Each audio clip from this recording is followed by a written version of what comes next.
Selamat pagi bagi kita semua untuk mendengarkan renungan kita pada pagi hari ini. Kita berdoa. Terima kasih Tuhan buat penyertaan Tuhan sepanjang malam ini kami lewati, dan pada pagi hari ini kami Tuhan berikan anugerah bangun di dalam keadaan sehat.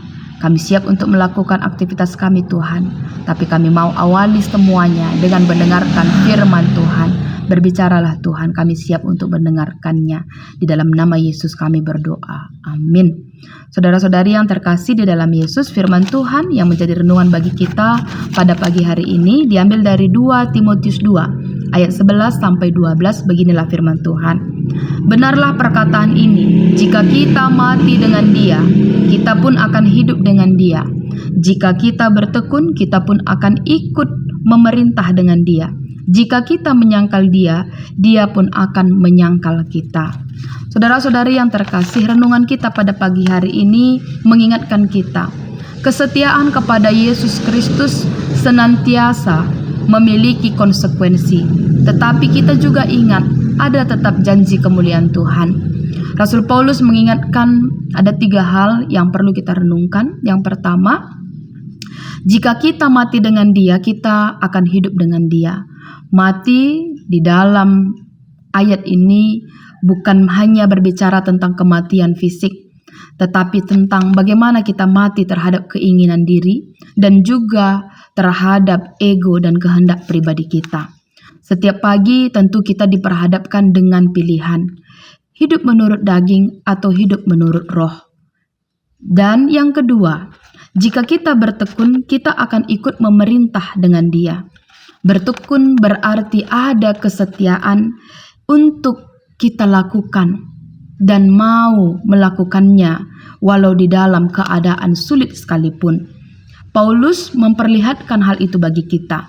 Walau dia di dalam penjara, dalam ketidaknyamanan, tapi hal itu tidak membuat ia tidak meneruskan bagaimana ia menyemangati Timotius untuk setia dalam pelayanan.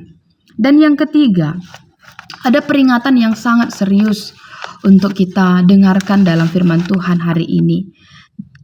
Jika kita menyangkal Dia, Dia pun akan menyangkal kita. Saudara yang terkasih, menyangkal bukan tidak selalu berarti kita berkata saya tidak mengenal Yesus Kristus. Tapi bisa juga terlihat di dalam hidup kita yang tidak mencerminkan iman, berkompromi dengan dosa, dan mengutamakan dunia daripada Tuhan. Jadi jelas kita lihat dalam firman Tuhan hari ini mengingatkan kita bagaimana kita menentukan pilihan kita hidup menurut roh dan kita hidup di dalam Tuhan. Jika kita mati di dalam Tuhan, dan dengan Dia kita akan dihidupkan. Mari kita renungkan kembali dalam pribadi kita. Apakah kita sudah hidup di dalam Kristus? Kita berdoa. Terima kasih buat firman Tuhan yang mengingatkan kami bagaimana dalam situasi keadaan yang kami jalani dan kami hadapi.